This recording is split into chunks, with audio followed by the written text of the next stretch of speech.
Hello students, welcome to law excellence IAS academy. ఇవాళ మనం October 18వ తేదీకి సంబంధించి హిందూ పేపర్లో ఉన్నటువంటి ఇంపార్టెంట్ ఆర్టికల్స్ గురించి డిస్కస్ చేసుకుందాం.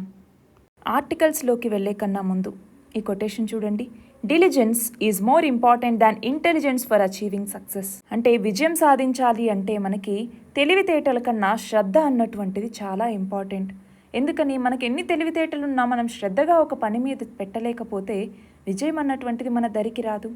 అందుకే మనం ఏ పని అయినా కూడా శ్రద్ధగా చేయాల్సిన అవసరం అన్నటువంటిది ఉంది. ఎప్పుడు ఇంటెలిజెన్స్ అన్నటువంటిదే సక్సెస్కి రీజన్ కాదు.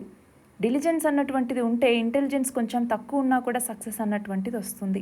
ఫర్ ఎగ్జాంపుల్ యూపీఎస్సీనే తీసుకున్న, ఏదో స్టేట్ ర్యాంకర్స్, టాపర్స్ వీళ్ళకి మాత్రమే యూపీఎస్సీలో ర్యాంక్స్ రావట్లేదు. ఒక నార్మల్ ఆర్డినరీ పర్సన్ కూడా కూర్చొని శ్రద్ధగా చదవగలిగితే ర్యాంక్ని సాధించవచ్చు. ఇవాల్టి మన ఫస్ట్ ఆర్టికల్ చూడండి. సిటిజన్షిప్ యాక్ట్లో ఉన్నటువంటి సెక్షన్ 6A సంబంధించి. సో దీనిని మనం పాలిటీలో చదువుకుంటాము. సో చాలా కేసెస్ సుప్రీంకోర్టు ముందుకు వెళ్ళాయన్నమాట. మరి ఈ సెక్షన్ 6A అన్నటువంటిది వ్యాలిడా కాదా అని చెప్పేసి. మరి ఆ నేపథ్యంలో సుప్రీంకోర్టు ఇప్పుడు ఏమని చెప్పింది? సెక్షన్ 6A అన్నటువంటిది వ్యాలిడే అన్నట్టుగా చెప్పింది. మరి ఈ నేపథ్యంలో మనకి సిటిజన్షిప్ యాక్ట్ అన్నటువంటిది 1955లో తీసుకురావటం జరిగింది. మరి ఒరిజినల్గా తీసుకొచ్చినటువంటి ఈ చట్టంలో సెక్షన్ 6A అన్నటువంటిది ఉందా అంటే లేదు. మరి సెక్షన్ 6Aని ఎప్పుడు తీసుకొచ్చారు? దీనికి అమెండ్మెంట్ చేశారు. Citizenship amendment act 1985. ఆ టైంలో సెక్షన్ 6Aని ఇంక్లూడ్ చేయటం జరిగింది. ఎందుకని అప్పుడు ఇంక్లూడ్ చేశారు అంటే అస్సాం అకార్డ్ అనేసి మీరు వింటూనే ఉంటారు. అస్సాం అకార్డ్ అన్నటువంటిది 1985లో జరిగిందనమాట. ఇది ఒక ట్రైపార్ట్రేట్ అగ్రిమెంట్. సో ఇక్కడ సెంట్రల్ గవర్నమెంట్కి, అస్సాం స్టేట్ గవర్నమెంట్కి, అలాగే ఈ అస్సాం మూమెంట్కి సంబంధించినటువంటి లీడర్స్కి మధ్య జరిగినటువంటి అగ్రిమెంట్.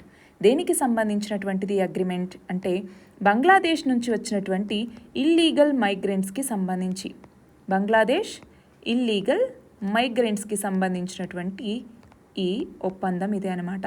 మరి ఈ నేపథ్యంలో అసలు సెక్షన్ 6A అన్నటువంటిది ఎందుకు ఇంత వివాదాస్పదమైంది, సెక్షన్ 6Aలో ఏముంది అన్నటువంటిది మనం ఒక్కసారి కనుక చూస్తే, సెక్షన్ 6Aని తీసుకొచ్చి దీని ప్రకారం అస్సాంకి స్పెషల్ ప్రొవిజన్స్ని ఇవ్వటం జరిగిందనమాట. ఏమని ఇచ్చారు అంటే ఎవరైతే బంగ్లాదేశ్ నుంచి 1966 జనవరి 1 లోపు మన భారతదేశానికి వచ్చి ఉంటారో, అంటే అప్పట్లో ఈస్ట్ పాకిస్తాన్ అని పిలిచేవాళ్ళం దాన్ని, వచ్చి ఉంటారు, వాళ్ళు సిటిజన్స్ ఆఫ్ ఇండియాగా వాళ్ళు గుర్తింపబడతారు. అది కాకుండా ఎవరైతే 1966 జనవరి 1 నుంచి 1971 మార్చ్ 25 వరకు, అంటే మార్చ్ 25న బంగ్లాదేశ్ అన్నటువంటిది ఏర్పడింది కాబట్టి ఆ టైం వరకు ఎవరైతే ఇండియన్ ఆరిజిన్ పర్సన్స్ అస్సాంకి వస్తారో వాళ్ళని ఫారినర్స్గా డిటెక్ట్ చేయటం జరుగుతుంది. వాళ్ళు ఇక్కడ 10 సంవత్సరాలు ఉన్న తర్వాత 10 years ఆఫ్ రెసిడెన్స్ తర్వాత కొన్ని కండిషన్స్ తర్వాత వాళ్ళు సిటిజన్షిప్ని పొందవచ్చు అన్నట్టుగా ఈ సెక్షన్ 6Aని తీసుకొచ్చారనమాట. సో 1971 మార్చ్ 25 తర్వాత ఎవరైతే ఎంటర్ అయ్యారో వాళ్ళని గుర్తించి వెనక్కి పంపిస్తారు, అంటే డిపోర్ట్ చేయటం జరుగుతుంది. మరి ఇది సెక్షన్ 6Aకి సంబంధించి. మరి ఇందులో ఛాలెంజెస్ ఏమేమి ఉన్నాయి అంటే, ఒకటి కాన్స్టిట్యూషనల్ వ్యాలిడిటీ దీనికి ఉందా లేదా అన్నటువంటిది. సో మనకి రాజ్యాంగంలో ఆర్టికల్ 6 అన్నటువంటిది సిటిజన్షిప్కి సంబంధించి డీల్ చేస్తుంది కదా. సో ఆర్టికల్ 6 ఏమని చెప్తుంది? పాకిస్తాన్కి సంబంధించి, అంటే ఈస్ట్ పాకిస్తాన్కి సంబంధించినటువంటి టెరిటరీనే. మరి పాకిస్తాన్ నుంచి పీపుల్ ఎవరైతే మైగ్రేట్ అయ్యారో వాళ్ళకి సంబంధించి చెప్తుందన్నమాట. సో 1949 జూలై 19 కన్నా ముందు ఎవరైతే మన భారతదేశంలోకి వచ్చి ఉంటారో వాళ్ళని ఆటోమేటిక్గా ఇండియన్ సిటిజన్స్గా గుర్తించడం జరుగుతుంది, లేదా వాళ్ళ పేరెంట్స్ కానీ గ్రాండ్ పేరెంట్స్ కానీ ఇండియాలో పుట్టి ఉండాలి అన్నట్టుగా చెప్తుంది. మరి ఈ నేపథ్యంలో ఈ సెక్షన్ 6A ద్వారా ఇక్కడ చూడండి 1966 అన్నారు, 1966 నుంచి 1971 అన్నారు. మరి ఈ నేపథ్యంలో దీనికి కాన్స్టిట్యూషనల్ వ్యాలిడిటీ ఉందా లేదా సెక్షన్ 6Aకి అసలు అన్నటువంటిది ఒక క్వశ్చన్. రెండవది right to equality, article 14. So ఇక్కడ ఏంటి, ఎవరైతే అస్సాం నుంచి బయటికి వెళ్ళిపోయినటువంటి వాళ్ళు ఉంటారో కొంచెం స్పెసిఫిక్ సిటిజన్షిప్ క్రైటీరియా వల్ల, సో వాళ్ళకి డిస్క్రిమినేషన్ అన్నటువంటిది అవుతోందా, అందులోనూ ఇప్పుడు బంగ్లాదేశ్ నుంచి వచ్చినటువంటి వాళ్ళు కేవలం అస్సాంకి మాత్రమే వెళ్ళలేదు కదా, మరి ఓన్లీ ఇప్పుడు అస్సాంకే అప్లికబుల్ అయ్యేలాగా ఈ ప్రొవిజన్ని తీసుకొచ్చారు. దానివల్ల మిగతా స్టేట్స్కి ఈక్వాలిటీ అన్నటువంటిది దెబ్బతింటుంది కదా, వాళ్ళకి రైట్ టు ఈక్వాలిటీ అన్నటువంటిది కాన్స్టిట్యూషన్లో ఉంటుంది కదా, అదొకటి. మూడవది డెమోగ్రఫిక్ ఇంపాక్ట్ అన్నటువంటిది. అంటే ఏంటి, ఒక దేశం నుంచి మన భారతదేశానికి ఎంతోమంది వలస వచ్చారు. దాంతో మన భారతదేశంలోని ఆ పర్టికులర్ స్టేట్లో డెమోగ్రఫిక్ చేంజ్ అన్నటువంటిది వస్తుంది. అక్కడ ఉన్నటువంటి పర్సన్స్ ఇప్పుడు వేరే దేశం నుంచి ఎక్కువ మంది మైగ్రేట్ అయ్యారంటే ఇక్కడ ఉన్నటువంటి పర్సన్స్ మీద ఆ ఇంపాక్ట్ అన్నటువంటిది పడుతుంది. సో అదొకటి. అలానే కల్చరల్గా కూడా క్రాస్ బార్డర్స్ ఇవి జరుగుతూ ఉన్నాయి కాబట్టి కల్చరల్గా కూడా ఈ ఇంపాక్ట్ అన్నటువంటిది పడుతుంది. మరి మన రాజ్యాంగంలో సిటిజన్షిప్ అన్నటువంటిది ఏ పార్ట్ కిందికి వస్తుంది, ఎన్నవ పార్ట్ కిందికి వస్తుంది అన్నటువంటిది మీరు కమెంట్ సెక్షన్లో చెప్పండి. మన నెక్స్ట్ ఆర్టికల్ చూడండి. హమాస్ చీఫ్ అయినటువంటి యాహ్యా సిన్వార్, ఈయనని ఇజ్రాయెల్ చంపేసింది. మరి ఈ నేపథ్యంలో DNA పరీక్షలు జరిపిన తర్వాత ఇజ్రాయెల్ కూడా దీన్ని ధృవీకరించడం జరిగింది. సో హమాస్కి ఇది ఒక భారీ ఎదురు దెబ్బ అనేసి చెప్పచ్చు. కానీ ఇప్పటికీ ఇజ్రాయెల్ మేము యుద్ధము ఆపము అన్నట్టుగా చెప్తోంది. మరి ఈ నేపథ్యంలో దీన్ని కరెంట్ అఫైర్స్ కింద అలాగే ఇంటర్నేషనల్ రిలేషన్స్ కింద మనం చదువుకుంటాము. సో అసలు ఇజ్రాయెల్ హమాస్ వార్కి సంబంధించి ఈ ఆర్టికల్ అన్నటువంటిది మనకి ఇంపార్టెంట్. వెస్ట్ ఏషియా కాన్ఫ్లిక్ట్లో ఇజ్రాయెల్ అన్నటువంటిది అలాగే గాజా స్ట్రిప్ అన్నటువంటిది మనకి ఇంపార్టెంట్ కాబట్టి సో జాగ్రఫీ పరంగా లొకేషన్స్ అన్నటువంటివి మనం చూసుకుంటాం. ఇజ్రాయెల్ ఎక్కడుంది, చుట్టూ ఉన్నటువంటి బౌండరీస్ ఏంటి, గాజా స్ట్రిప్ ఎక్కడుంది, దీని పక్కన ఉన్నటువంటి సముద్రం ఏంటి, పక్కన ఉన్నటువంటి కంట్రీస్ ఏంటి, ఇవన్నీ చూస్తాము. ఇంకొకటి, ఇక్కడ ఎవరైతే హమాస్ చీఫ్ ఉన్నారో యాహ్యా సిన్వర్, ఇతను ఇజ్రాయెల్ పోర్లో ఇప్పుడు ప్రాణాలు కోల్పోయారు కదా, ఇతను హమాస్ మిలిటరీ విభాగంలో చాలా కీలకమైనటువంటి వ్యక్తి. మరి ఇతను దాదాపు ఒక 20 సంవత్సరాల పాటు ఇజ్రాయెల్ జైల్లోనే గడిపారు. 1982లో విధ్వంసకర చర్యలకి పాల్పడ్డారు అన్నట్టుగా ఆ నేరం మీద తొలిసారి అరెస్ట్ చేస్తే దాని తర్వాత 1985లో మళ్ళీ విడుదలయ్యి దాని తర్వాత మళ్ళీ జైలుకి వెళ్ళి ఇలాగా మనం గమనిస్తే దాదాపు 20 సంవత్సరాలు జైల్లో ఉండి వచ్చారు. అంతేకాదు 2015వ సంవత్సరంలో అమెరికా విదేశాంగ శాఖ ఇతన్ని ఉగ్రవాది అన్నట్టుగా ప్రకటించడం జరిగింది. హమాస్లో ఉన్నటువంటి అల్ కసాం బ్రిగేడ్ల ఏర్పాటుకి ఈ సంస్థకి ఇతనే ఏర్పాట్లు చేయటం జరిగింది. హమాస్ మిలిటరీ విభాగంలో ఈ కస్సాం బ్రిగేడ్స్ అన్నటువంటివి చాలా ఇంపార్టెంట్. అంతేకాదు 2017లో ఇతను హమాస్కి అధిపతిగా కూడా ఎన్నికయ్యాడు. మరి సిన్వర్ మృతి అన్నటువంటిది ప్రపంచానికి మంచి రోజు అన్నట్టుగా అమెరికా అధ్యక్షుడు కూడా వ్యాఖ్యానించటం జరిగింది. అల్ ఖైదా నేత అయినటువంటి ఒసామా బిన్ లాడెన్, అతను 2001వ సంవత్సరం సెప్టెంబర్ 11 దాడుల సూత్రధారి. మరి అతన్ని అంతమొందించినటువంటి ఘటనతో ఈ ఘటనని అమెరికా అధ్యక్షుడైనటువంటి జో బైడెన్ పోల్చి చెప్పటం జరిగింది. సిన్వర్ అంతంతో గాజా యుద్ధం ముగింపు అన్నటువంటిది జరుగుతుంది అన్నట్టుగా ఇక్కడ బైడెన్ మాట్లాడారు. కానీ ఇజ్రాయెల్ ఏమంటోంది, మేము యుద్ధం ఆపము అన్నట్టుగా చెప్తోంది. మరి ఈ నేపథ్యంలో ఒక వార్ వల్ల ఉండేటటువంటి ఇంపాక్ట్స్ ఏంటి, అది ఎకనామిక్గా కావచ్చు, పొలిటికల్గా కావచ్చు, ఎన్వైరన్మెంటల్గా కావచ్చు, సో ఏమేమి ఇంపాక్ట్స్ ఉంటాయి, సొసైటీ పరంగా కూడా ఎలాంటి ఇంపాక్ట్స్ ఉంటాయి అన్నటువంటిది మనకి ఇంపార్టెంట్. మన నెక్స్ట్ ఆర్టికల్ చూడండి. చీఫ్ జస్టిస్ ఆఫ్ ఇండియాకి సంబంధించి సో దీనిని మనం పాలిటీలో జ్యుడిషియరీ అన్నటువంటి టాపిక్ కింద చదువుకుంటాం. సో సుప్రీంకోర్టు 51వ ప్రధాన న్యాయమూర్తి యొక్క నియామక ప్రక్రియని ఇప్పుడు ప్రస్తుత CJI ప్రారంభించడం జరిగింది. కన్వెన్షనల్గా ఏంటి అంటే ప్రస్తుతం ఉండేటటువంటి CJI నెక్స్ట్ కాబోయే CJIని ప్రకటిస్తారన్నమాట. మరి ఈ నేపథ్యంలో నెక్స్ట్ మంత్ 10కి పదవీ విరమణ చేయబోతున్నటువంటి నేపథ్యంలో ఈ ఆనవాయితీ ప్రకారం తన స్థానంలో ఎంపిక చేయాల్సినటువంటి న్యాయమూర్తి పేరేంటి అనేసి ప్రస్తుత న్యాయమూర్తి సిఫార్సు చేస్తారు. అలాగా ఇప్పుడు న్యాయమూర్తుల్లో సీనియారిటీ పరంగా 2వ స్థానంలో ఉన్నటువంటి జస్టిస్ సంజీవ్ ఖన్నా, ఈయన పేరుని ఇప్పుడు CJI ప్రతిపాదించటం జరిగింది. మరి కేంద్ర ఆమోదం తర్వాత నవంబర్ 11వ తేదీన జస్టిస్ సంజీవ్ ఖన్నా నూతన CJIగా ప్రమాణ స్వీకారం చేయటం జరుగుతుంది. సంజీవ్ ఖన్నా రాబోయేటటువంటి 6 నెలలకి సుప్రీంకోర్టు ప్రధాన న్యాయమూర్తి హోదాలో ఉంటారు. అలాగే సుప్రీంకోర్టు అనగానే రీసెంట్గా ఇంకొకటి గుర్తు రావాలి, అది ఏంటి అంటే గాడెస్ ఆఫ్ జస్టిస్, న్యాయదేవతకి సంబంధించి. మరి సుప్రీంకోర్టు న్యాయమూర్తుల లైబ్రరీలో కొత్త న్యాయదేవత విగ్రహాన్ని ఆవిష్కరించడం జరిగింది. ఇంతకుముందు న్యాయదేవత ఎలా ఉండేది, కళ్ళకి గంతలు కట్టుకొని ఉండేది. ఇప్పుడు ఈ న్యాయదేవతకి కళ్ళకి గంతలు ఉండవు. అంతేకాదు ఎడమ చేతిలో ఇంతకుముందు ఖడ్గం ఉండేది, దాని బదులుగా ఇప్పుడు రాజ్యాంగాన్ని ఉంచారు. కుడి చేతిలో ఉండేటటువంటి త్రాసుని అలానే ఉంచారు. కానీ ఇంతకుముందు ఏదైతే వెస్ట్రన్ ట్రెడిషనల్ రోబ్ని ధరించి న్యాయదేవత ఉండేదో ఆ స్థానంలో ఇప్పుడు చీరని ధరించటం జరిగింది. సో కళ్ళకి నల్లని గంతలు, చేతుల్లో కత్తి ఇవి గుర్తుకొచ్చేవి. కానీ ఇప్పుడు ఈ విగ్రహానికి అవి రెండూ కూడా లేవు.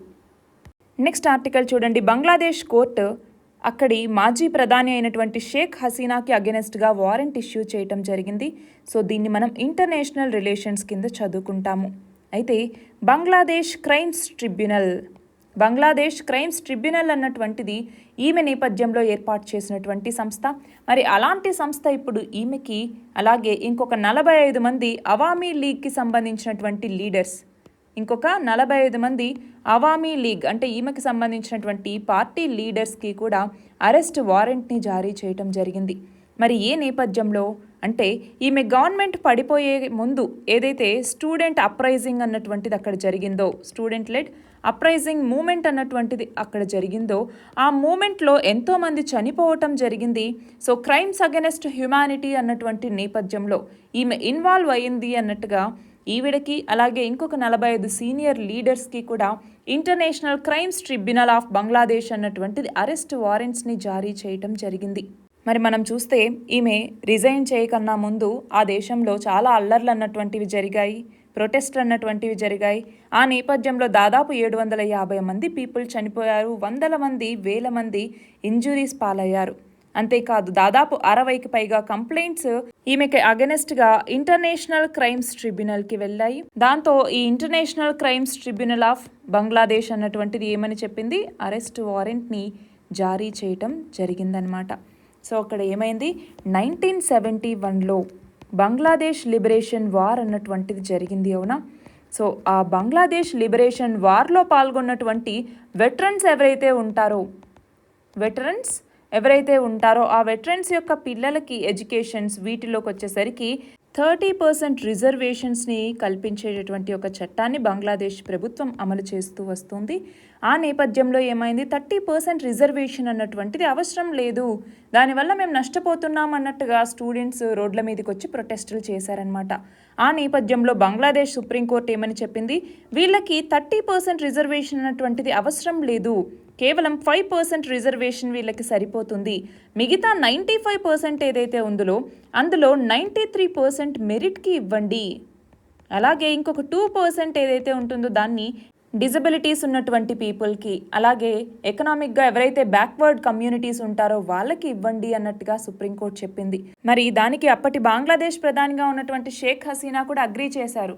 కాకపోతే స్టూడెంట్స్ మళ్ళీ ఏమని ప్రొటెస్ట్ చేశారు, మరి ముందు మేము చేసినటువంటి ప్రొటెస్ట్లో మీరు దారుణంగా వ్యవహరించడం వల్ల ఎంతోమంది చనిపోయారు, మరి దానికి అకౌంటబిలిటీ ఎవరు తీసుకుంటారు అన్నట్టుగా మళ్ళీ వాళ్ళు ప్రొటెస్ట్లు చేశారు.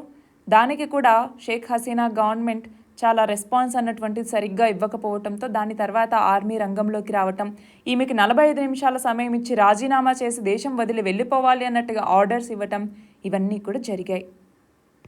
మన నెక్స్ట్ ఆర్టికల్ చూడండి, జమ్మూ అండ్ కాశ్మీర్కి సంబంధించి. సో దీనిని మనం గవర్నెన్స్లో భాగంగా చదువుకుంటాం. సో ఇక్కడ ఏమైంది, జమ్మూ అండ్ కాశ్మీర్కి 2019వ సంవత్సరంలో ఆర్టికల్ 390ని అబ్రోగేట్ చేసిన తర్వాత ఒక కొత్త చట్టాన్ని తీసుకొచ్చాము. అదే ఏంటి, Jammu and Kashmir reorganisation act అనేసి, రీఆర్గనైజేషన్ యాక్ట్ 2019. మరి దీని ప్రకారం అప్పటిదాకా జమ్మూ అండ్ కాశ్మీర్ స్టేట్హుడ్ని కలిగి ఉండేది, రాష్ట్ర హోదాని కలిగి ఉండేది. అలాంటి జమ్మూ అండ్ కాశ్మీర్ని ఇప్పుడు 2 యూనియన్ టెరిటరీస్గా మార్చడం జరిగింది. అవి Jammu and Kashmir union territory, అలాగే లదాఖ్ యూనియన్ టెరిటరీ. అందులో జమ్మూ అండ్ కాశ్మీర్కి ఏమో లెజిస్లేటివ్ అసెంబ్లీని ఇచ్చారు, లదాఖ్ వచ్చేసరికి లెజిస్లేటివ్ అసెంబ్లీ అన్నటువంటిది లేదు, డైరెక్ట్గా లెఫ్టినెంట్ గవర్నర్ యొక్క ఆ పరిపాలనలోనే లదాఖ్ అన్నటువంటిది కొనసాగుతుంది. మరి జమ్మూ అండ్ కాశ్మీర్లో లెఫ్టినెంట్ గవర్నరు ఉంటారు, దాంతోపాటుగా లెజిస్లేటివ్ అసెంబ్లీ అన్నటువంటిది ఉంటుంది. అలా యూనియన్ టెరిటరీ లెజిస్లేటివ్ అసెంబ్లీని కలిగి ఉన్నటువంటి వాటిలో చూసుకుంటే ఇది 3వది. మరి మిగతావేంటి, ఒకటి ఢిల్లీ అన్నటువంటిది, 2వది పుదుచ్చేరి. అవి కాకుండా ఇలా లెజిస్లేటివ్ అసెంబ్లీని కలిగి ఉన్నటువంటి 3వ union territory Jammu and Kashmir. మరి ఇప్పుడు ఏమైంది, జమ్మూ అండ్ కాశ్మీర్లో ఎన్నికలు అన్నటువంటివి జరిగాయి. మొత్తం 90 కాన్స్టిట్యుయెన్సీస్కి 90 కాన్స్టిట్యుయెన్సీస్కి ఎన్నికలు అన్నటువంటివి జరిగాయి. మరి ఇది కాకుండా ఇంకొక 5 మంది ఎమ్మెల్యేలు నామినేట్ చేయబడతారు అసెంబ్లీకి. అంటే 95 మంది అనమాట. ఎవరు నామినేట్ చేస్తారు? లెఫ్టినెంట్ గవర్నర్ నామినేట్ చేయటం జరుగుతుంది. మరి లెఫ్టినెంట్ గవర్నర్ ఇలాగా 5 మంది ఎమ్మెల్యేలని నామినేట్ చేయొచ్చా? దానికి సంబంధించి ఇది లీగలేనా అన్నట్టుగా సుప్రీంకోర్టు ముందుకు వెళ్తే సుప్రీంకోర్టు ఏమనింది? సుప్రీంకోర్టుకు దీన్ని అక్కర్లేదు, మీరు ముందు హైకోర్టుకు తీసుకెళ్ళండి అన్నట్టుగా అనింది. So Jammu and Kashmir high court అన్నటువంటిది దీనికి సంబంధించి వాదనల్ని వినబోతోంది. ఆ కంటెక్స్లో ఈ ఆర్టికల్ని మనం చదువుకుంటూ ఉన్నాము. మరి ఇప్పుడు నామినేటెడ్ ఎమ్మెల్యేస్ వస్తే జమ్మూ అండ్ కాశ్మీర్ అసెంబ్లీ మీద ఎలాంటి ఇంపాక్ట్ ఉంటుంది అన్నటువంటిది ఇక్కడ మనం గమనించాలి. సో ఇక్కడ ఇంపార్టెంట్గా గుర్తుపెట్టుకోవాల్సింది ఏంటి అంటే, ఈ 5 మంది ఎమ్మెల్యేలు కూడా Jammu and Kashmir reorganisation act ఏదైతే ఉందో ఈ యాక్ట్ ద్వారా తీసుకొచ్చినటువంటిది కేవలం 2 మాత్రమే. దాని తర్వాత 2023 సంవత్సరంలో జమ్మూ అండ్ కాశ్మీర్ రీఆర్గనైజేషన్ యాక్ట్కి అమెండ్మెంట్ని తీసుకొచ్చి ఇంకొక 3 యాడ్ చేయటం జరిగింది. మరి ఈ నేపథ్యంలో ఈ 2 కాకుండా ఇప్పుడు యాడ్ చేసినటువంటి ఈ 3లో 2 వచ్చేసరికి కాశ్మీరీ మైగ్రెంట్ కమ్యూనిటీకి సంబంధించినటువంటి వాళ్ళు ఉండాలి. కాశ్మీరీ మైగ్రెంట్ కమ్యూనిటీ, అందులోనూ ఒకరు ఉమెన్ అయి ఉండాలి. ఇంకా ఒక పర్సన్ వచ్చేసరికి POK, పాకిస్తాన్ ఆక్యుపైడ్ జమ్మూ కాశ్మీర్ ఏదైతే ఉందో అక్కడి నుంచి వచ్చినటువంటి వ్యక్తికి ఈ రిప్రజెంటేషన్ని ఇవ్వటం జరిగింది. సో ఇప్పుడు ఈ 5 మందికి కూడా ఓటింగ్ ఇచ్చారనుకోండి. ఇంతకుముందు 90 ఎమ్మెల్యేస్ ఉన్నారు కదా, సో అప్పుడు 45 అన్నటువంటిది హాఫ్ మెజారిటీ అవుతుంది, 45 కన్నా అబవ్ వస్తాయి. కానీ ఇప్పుడు 95 మెంబర్స్ ఉన్నట్టు, అంటే 48 వస్తే అప్పుడు మెజారిటీ అన్నటువంటిది వస్తుంది అన్నట్టుగా అనమాట. సో ఇలా చేంజ్ అన్నటువంటిది ఉంటుంది. అయితే ఇప్పుడు జరిగినటువంటి ఎన్నికల్లో already national conference party plus Congress alliance ఏదైతే ఉందో అది గెలిచింది. నేషనల్ కాన్ఫరెన్స్ పార్టీ అధినేత అయినటువంటి ఒమర్ అబ్దుల్లా జమ్మూ అండ్ కాశ్మీర్కి ముఖ్యమంత్రిగా ప్రమాణ స్వీకారం చేశారు కూడా. మన నెక్స్ట్ ఆర్టికల్ చూడండి, ఫోర్టిఫైడ్ రైస్కి సంబంధించి. సో దీనిని మనం సైన్స్ అండ్ టెక్నాలజీలోను అలాగే సోషల్ జస్టిస్ కింద కూడా చదువుకుంటాము. మరి అసలు రైస్ యొక్క ఫోర్టిఫికేషన్ అంటే ఏంటి? ఫోర్టిఫికేషన్ అంటే ఫుడ్ ప్రోడక్ట్స్ ఏవైతే ఉంటాయో ఆ ఫుడ్ ప్రోడక్ట్స్కి న్యూట్రియంట్స్ని యాడ్ చేయటం అనమాట. అంటే న్యాచురల్గా ఆ ఫుడ్ ప్రోడక్ట్స్లో న్యూట్రియంట్స్ లేకపోయినా లేదా ఇన్సఫిషియంట్ క్వాంటిటీస్లో ఉన్న వాటికి న్యూట్రియంట్స్ని యాడ్ చేయటం జరుగుతుంది. సో దాన్నే మనం ఏమని పిలుస్తాము? ఫోర్టిఫికేషన్ అనేసి పిలుస్తాము.